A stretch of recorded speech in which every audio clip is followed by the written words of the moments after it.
All right, ladies and gentlemen, did anybody find a definition for work?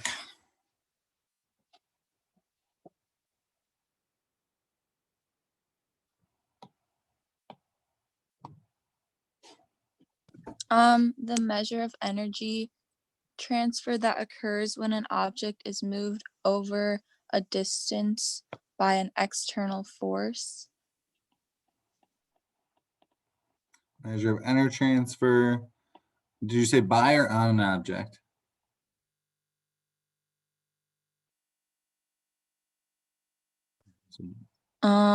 By, or when an object is moved by an external force.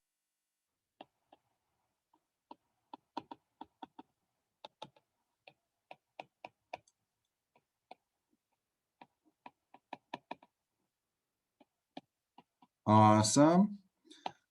Perfect. So we're changing the amount of energy, or we're moving that energy. So work is when force acts upon an object to cause that displacement of an object. So when an object is moving because of some amount of force. And so one place that you could look for that definition is, I'll put it in the chat. Again, told you I love that physics classroom. That's where I pulled this my definition off of when I was writing your key. It's a great place to look. What was the formula that you guys found for work? Did you guys find one?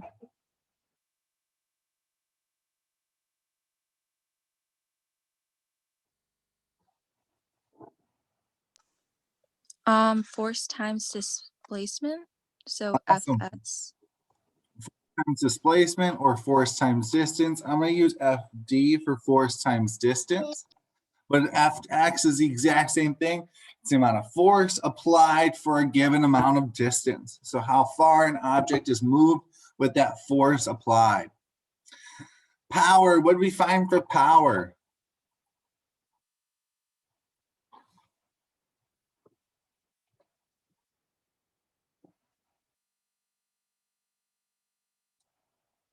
Did we find a definition for power?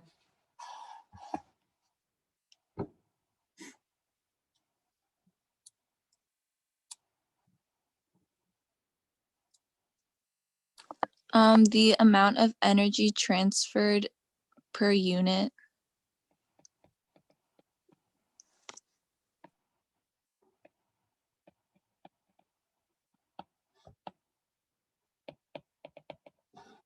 All right. So the amount of energy transferred per unit.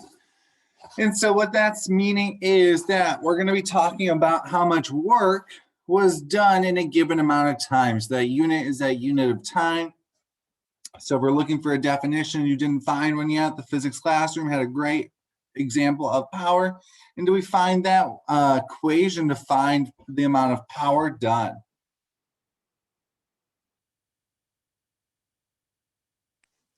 Work divided by time.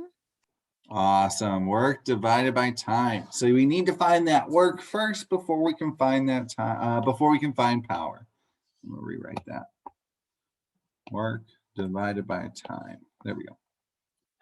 Anybody have any questions about those definitions and formulas?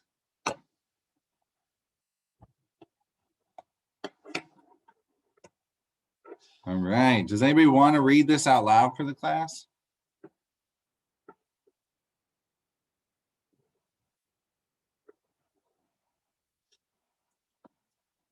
All right, I guess I'm reading. All right, so it says work is done when a force moves an object some distance. So examples are a train engine pulls a train car, or resists an object's motion over some distance, which is the other part of that definition. So when it moves an object over a distance, or when it resists an object's motion over a distance, those are both considered work.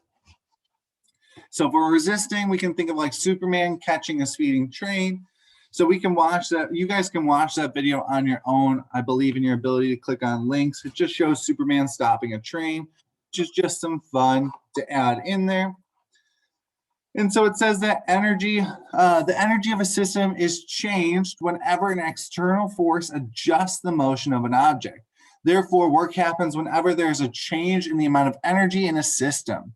When an external act external force acts in the same direction as the displacement of the object, we say that this work is done is positive. So they're going the same direction, we have positive work, meaning that the energy was added to the system. When the external force acts in the direction opposite of the displacement of the object, the work done is negative, meaning energy was lost by that system. But what if the force is applied perpendicularly to the motion of the objects? And hopefully you guys remember from math class that perpendicular is that right angle coming out. It's going in a different direction entirely than our motion. So it's neither in the same direction as the motion or the opposite direction. If the force applied is not causing that object to accelerate at all in that direction, it's not really having an effect on that system. And since it's not having an effect on the system, it's not changing the energy of the system, therefore it's not doing any work on that system. The work done from a perpendicular force of motion is zero. Consider stretching a rubber band. When you supply the force to stretch the rubber band, you pull it backwards in the direction of your force, you're increasing the energy of that rubber band. You're doing positive work. When you slowly relax the rubber band, you're still applying a force. If you weren't, it'd snap. So it's in the same direction, just less, and the rubber band is contracting or losing energy, so you're doing negative work. If you're not sure, remember that doing positive work on an object increases the energy, while doing negative work is going to decrease that energy. So in these scenarios below, you guys are going to try and identify if it's positive, if it's negative, or if there's no work happening from the force being applied. So let's go through the first one together. It says a train is pulled forward by its engine. So the train is being pulled. Is the force being applied going in the same direction or the opposite direction of that motion?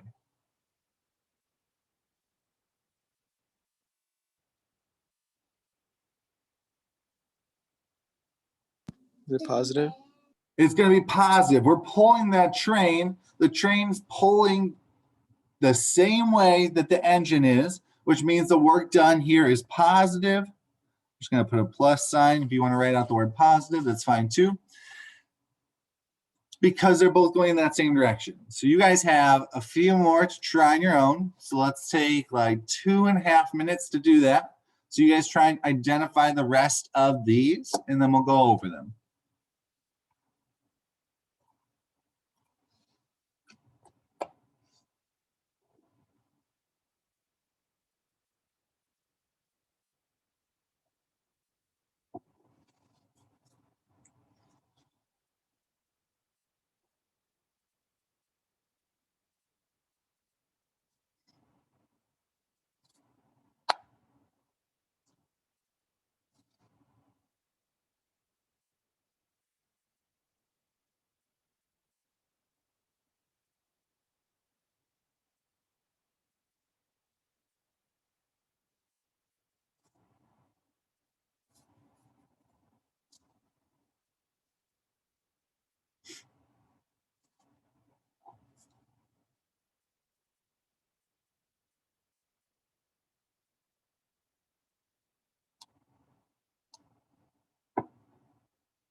All right, so number 2, a runaway train is stopped when Superman catches it. Do we think the work done is positive, negative, or 0? Negative. All right, negative. Anybody want to say anything different? We all agree. All right, nice job. It is negative. Superman is pushing it the opposite way of that train's movement, meaning that it's going to be a negative. He's trying to decrease the amount of energy. All right, a ball launched upwards is slowed by gravity. What are we saying? Positive, negative, or 0? 0. 0. Cool. Anybody want to say anything different? Everybody agree?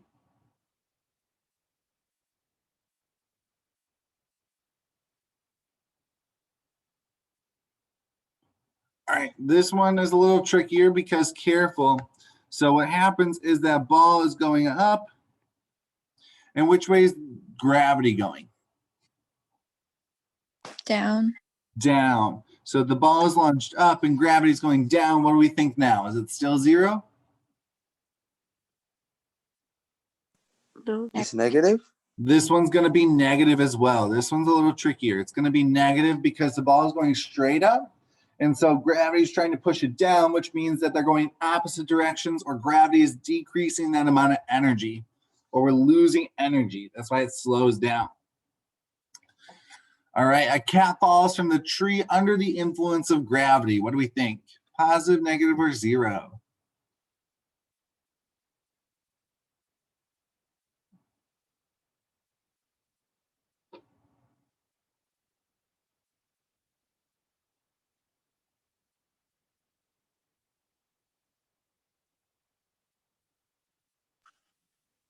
Positive.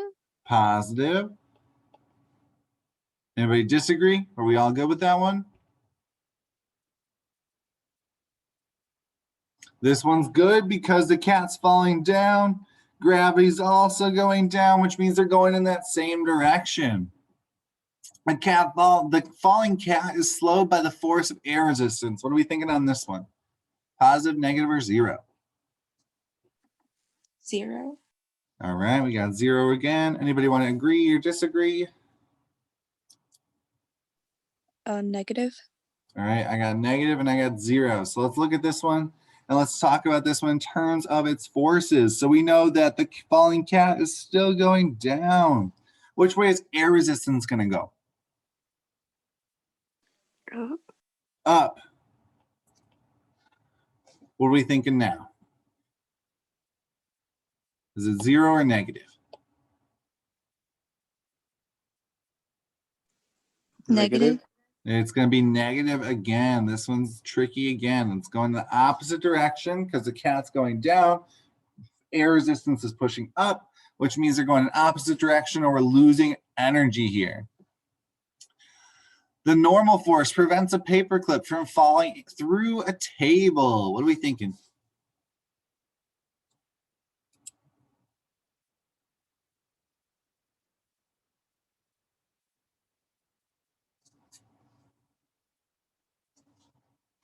Is it 0?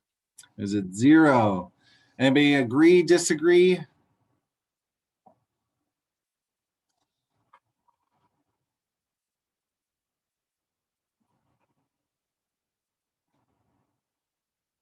right, this one again is going to be tricky. We have to think about it in terms of our forces, what's happening.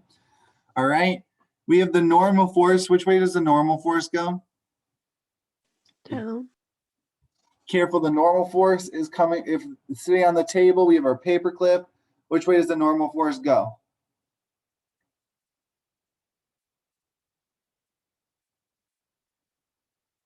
Our normal force is going to go up because remember, our normal force is going to be perpendicular to the surface of where our object is sitting on. So our object is sitting flat on the table. The normal force is going to be that support force that keeps it up off the ground from falling on the ground. And then something is pushing it down. What's pushing it down? Gravity. Gravity, perfect. So now if we're thinking normal force versus gravity, What is our work being done? Positive, negative, or zero? It's negative. It's going to be negative for this one. Perfect. All right, an external force is applied in the same direction as our motion. What are we thinking?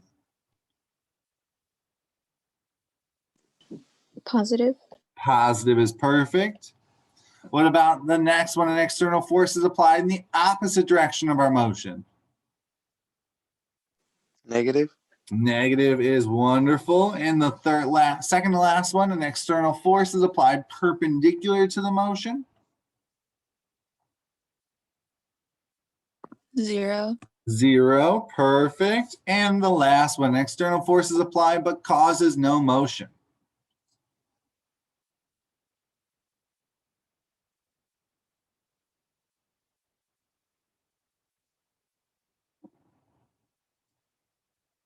Would that be 0? It would also be 0. This one's probably a little trickier as well. Because it's causing no motion, that means that we're not moving, which means there's no distance traveled, which means there's no work being done. Any questions on any of those? I know a couple of them are trickier than others. So are there any questions on those? All right. So now let's talk about a couple other things. So it says, what about time? As always, we're also interested in the rate at which energy of an object changes. Work is the total change in the energy of an object. Power is the rate at which work is done. Just as we calculate the rate at which objects move by dividing the change of position by time, we can calculate the change of an object's energy by dividing their change of energy by time.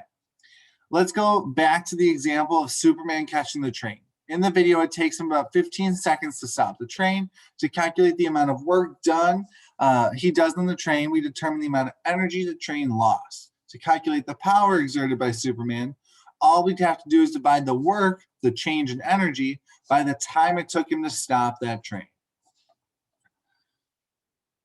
So now we have to talk about units just real quick before we continue. And so the formula for work and power will only get you so far.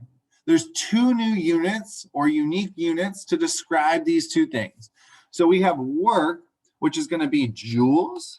This J stands for joules, is equal to Newton force in newtons times distance in meters. So a joule is a Newton meter. So the product is of these 2 is a Newton meter. It becomes cumbersome to say Newton meter constantly. So a new unit for energy was named after the famous scientist J.P. Joule. The joule, pronounced joule, is the SI unit, or the units we're going to use for energy. And so we also have to remember that a Newton itself is a derived unit from Newton's second law. When we've taken and multiplied by the meters in the distance above, you'll get the exact definition of a joule. So a Newton is a kilogram meter per second squared.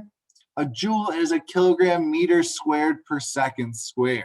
So when we multiply our kilogram meters per second squared times meters, we get our joule. Joule divided by time is the watt, also named after the famous scientist James Watt. For some reason, it is cumbersome to rattle off kilogram meters squared per seconds cubed.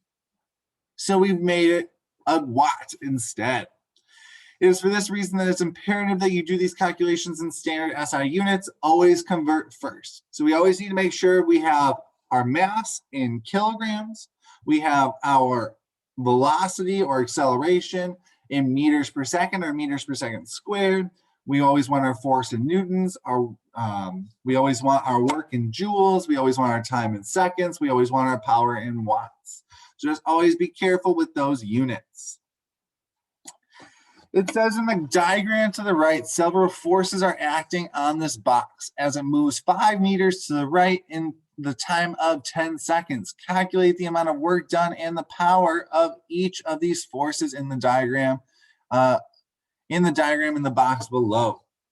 Make sure to show all your work. So the first thing I'm going to do is I want to draw an arrow showing which way I'm moving, how much time it took, and how far I've moved. So which way am I moving? Left, right, up, or down?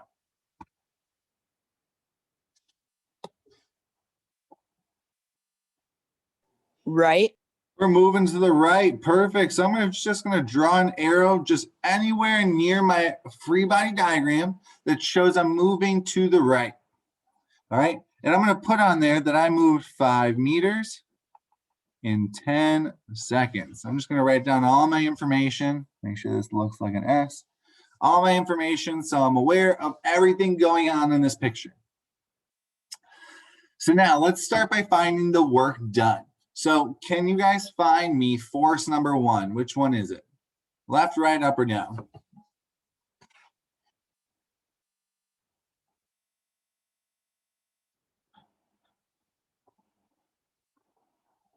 Right? It's also on the right. Perfect. Force number 1's right over there. And so to calculate work, remind me, how do I find the work done on a system, on an object?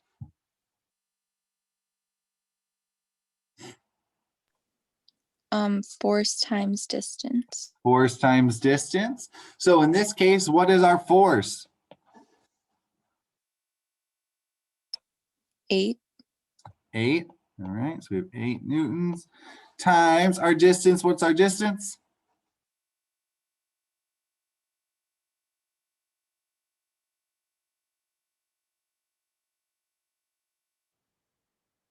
5. 5 meters. Awesome. All right, so what is the work done by our system or by this force?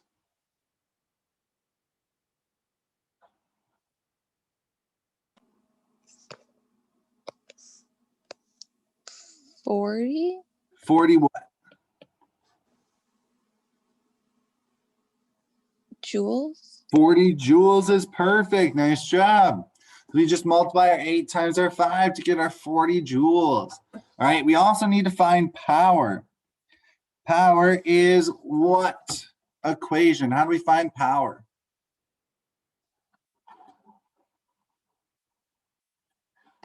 Work divided by time. Work divided by time. Wonderful. So now how am I going to find my power? What is my work being done? 40 joules. 40 joules. Divided by my time, which is what?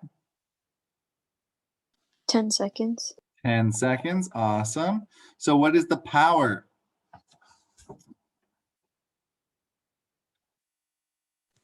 4 joules per second. 4 joules per second. Perfect.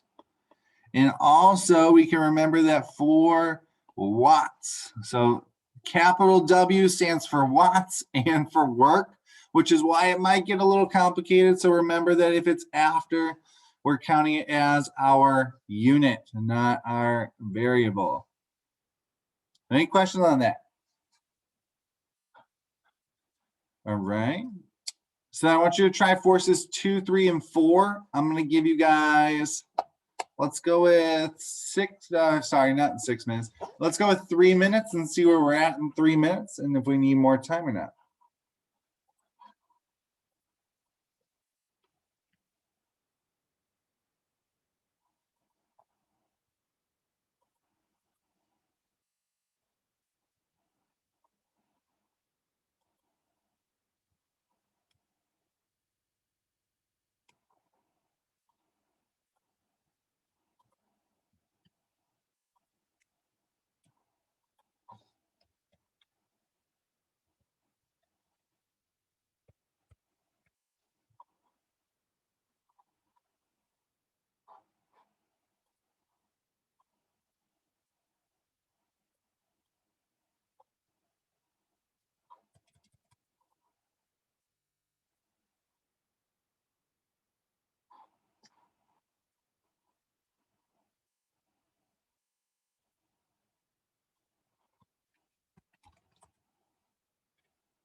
All right. Did we get force number 2? Did we solve that one?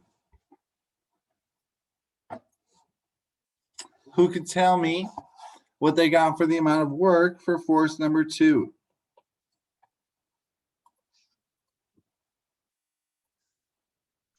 joules. All right, 20 joules. Does everybody agree? Anybody got anything different? All right, you got lots of thumbs up, which is awesome. All right, we all agree. All right, what about the power here? Do we solve the 2 power? watts. 2 watts, all right. All right. What about the next one? Do we find the amount of work for number 3? 10 joules. 10 joules. Everybody agree? Everybody disagree? All right, what about the power? 1 watt. All right. And then number 4, what do you get for the work here?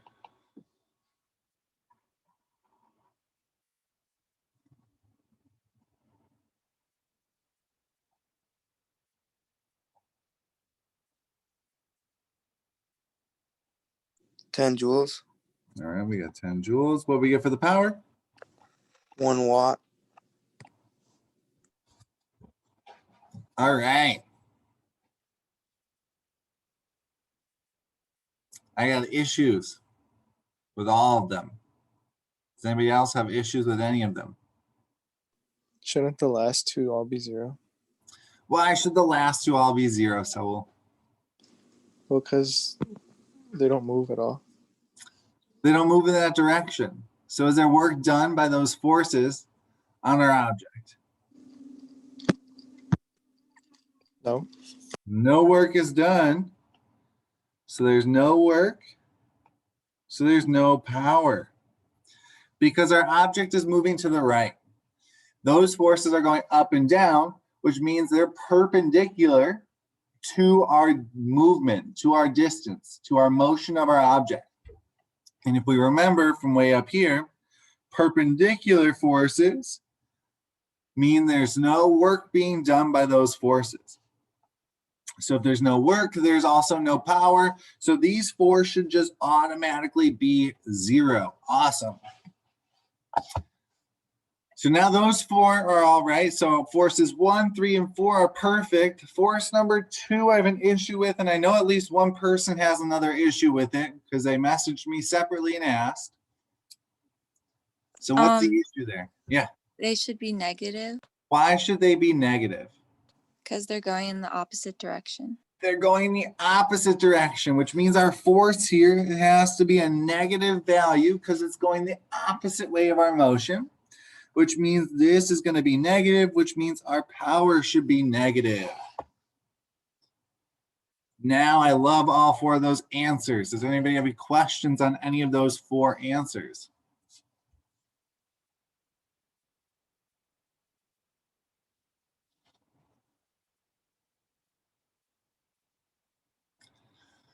All right, then what you guys are going to do on your own is work on these practice problems. You got like 4 minutes left of class. Just so you guys are aware of this week, just in terms of logistics. Today is this puzzle. Tomorrow we're doing our homework 1. So if you want to finish this up tomorrow and then start homework 1, that's fine. Because then on Wednesday, your e-learning day is just to finish up both this and homework 1. So you guys don't need to do this on your own. Like, don't need to do it outside of class if you don't want to. Because you'll have time on Tuesday and on Wednesday to finish both of those assignments. So if you guys have any questions on anything, you guys can stay. Otherwise, have a wonderful rest of your day, and I'll see